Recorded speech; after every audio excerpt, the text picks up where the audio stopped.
Coming up, the Yankees can't beat the Pirates, and the Mariners are closing in on 500. This is Locked On Now MLB.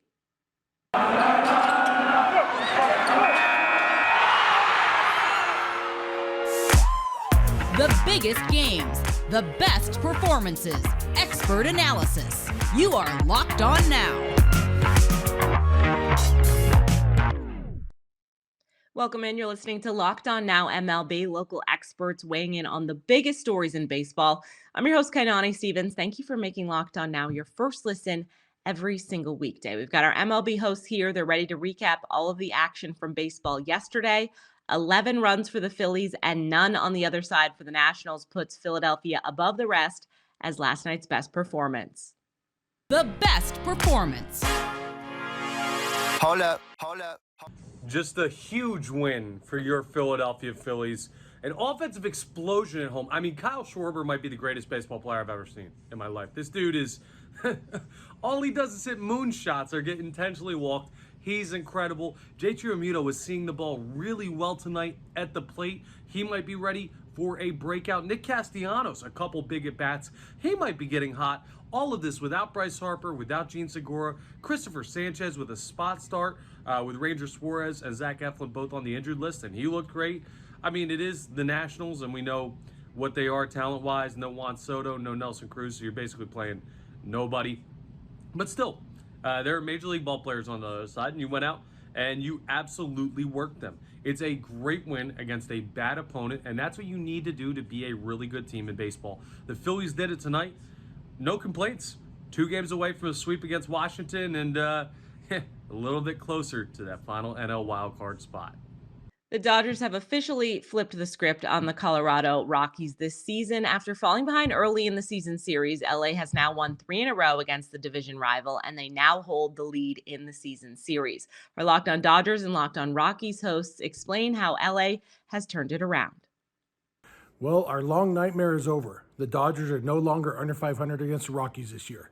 What's up? It's Jeff from Locked On Dodgers. The Dodgers beat the Rockies 5-2. I try to keep these post-game videos under a minute and a half, so I may not have time to mention everybody who contributed, but let's try. Max Muncy, 2 for 2 with a homer, a double, and 2 walks. Mookie Betts, a big home run. Ryan Pepio, first career win, 5 innings, 1 run allowed, pitched really, really well, 6 strikeouts, dominant start for 5 innings.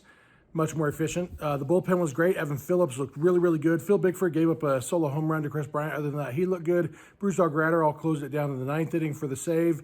And offensively, Trace Thompson, another big hit to drive in an important insurance run after Muncy had walked, and Justin Turner had his second hit of the game. So all in all, great team victory against a team that the Dodgers should beat. But as we've learned so far this year, that doesn't mean they're going to beat them. And with the Padres and Giants both losing again, Dodgers extend their leads some more. Padres are off on Wednesday, so the Dodgers have a chance to go up by 6 games, I think. I think they're up by 5.5 at this point. So great time, good game for the Dodgers. Hopefully they can come out and finish the sweep against the Rockies on Wednesday. So be sure to make Locked On Dodgers your first listen, first thing in the morning, to hear all about this game. The White Sox still haven't figured it out after coming into the season as one of the favorites to win not just the AL Central, but the pennant. Instead, Chicago still sits at under 500, and Locked On White Sox is running out of ways to describe the disappointment. The Chicago White Sox lost once again to the first place Minnesota Twins, 8-2 on Tuesday night. Sox fans, including myself, running out of adjectives and how to describe this Sox team. Frustrating, disappointing, lifeless, anemic. It was all of those things Tuesday night. The Minnesota Twins hit 5 home runs off of White Sox pitching. White Sox starter Michael Kopech gave up 4 of those home runs as he could not get out of the 5th inning. Sox offense had some opportunities, but absolutely nothing going on once again without a home run. This was supposed to be a critical series for the Chicago White Sox, trying to chase not only the Guardians, but the Minnesota Twins in the AL Central. And they lost the first 2 of this series, trying to salvage a win. Wednesday afternoon, Sox will send Lance Lynn to the Hill. Coming up, the Astros needed all the offense it got to beat the Royals, and Seiya Suzuki homers in his second straight game back with the Cubs. This is Locked On Now MLB. Today's edition of Locked On Now is brought to you by Built Bar, the best tasting protein bars on the market. They're all made with 100% real chocolate, and that's why they taste so great. They've got dozens of different flavors. Their newest, coconut brownie chunk. It comes both in regular and the puff version. Head over to built.com. You can put in our promo code LOCKED15, gets you 15% off of your order. Just make sure you use that promo code LOCKED15, gets you 15% off of your order at built.com. Welcome back to Locked On Now MLB. I'm Kainani Stevens. Thank you for making Locked On Now your first listen every single weekday. Let's continue our look around the league. Let's go around the league. The Astros scored 9 runs and needed all of them to beat the Royals after falling behind early to Kansas City. Yordan Alvarez and the other hot Houston bats have Locked On Astros, feeling very excited after the victory. The Seattle Mariners have flirted with 500 for the past few weeks and now sit just a game away from back to even after sweeping the Padres in San Diego. Locked On Mariners shares what has gotten into this team to beat a good Padres team on its home field. Y'all know me by now. I'm wrong a lot. I'll admit it. And I'm never really happy about it. But this is one of those rare occasions that I am. This is Tony Gonzalez, host of the Locked On Mariners podcast. The Mariners, contrary to my expectations heading into the series, have swept the San Diego Padres with a 6-2 win on Tuesday afternoon. Special tip of the cap to the bottom of the order for the Mariners. They go a combined 6 for 11. Thanks in large part to Sam Haggerty, who goes 3 for 4 with a rare home run. Big day for old Ham Swaggerty. The Mariners are now just one game under 500. They're going to get a much needed off day tomorrow. And then it's back to Seattle for a 4-game set against the very good Blue Jays team. Be sure to check us out on Locked On Mariners on YouTube or wherever you get your podcasts. Seiya Suzuki has 2 home runs in 2 games back from injury for the Cubs, and Chicago knocked off the NL Central leading Brewers with an 8-3 win yesterday. Our Locked On Cubs host recaps another win.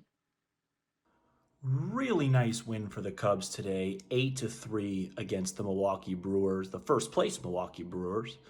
They were down 2-0 early, came back, never looked back.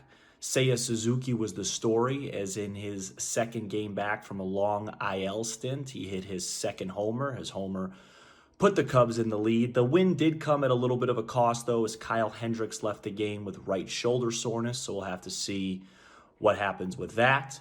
But overall, it was a really good performance. Some standout games from Ortega and Wisdom in addition to Suzuki. And the Cubs will try and win their 4th straight series tomorrow in the rubber match in Milwaukee. It will be very difficult, of course, because they will be facing a pitcher. You may have heard of him, Corbin Burns. So we'll see if the Cubs can get that done tomorrow and win another series. But as for tonight, it was a really nice win, a bounce back from a really tough loss yesterday. Cubs win 8-3.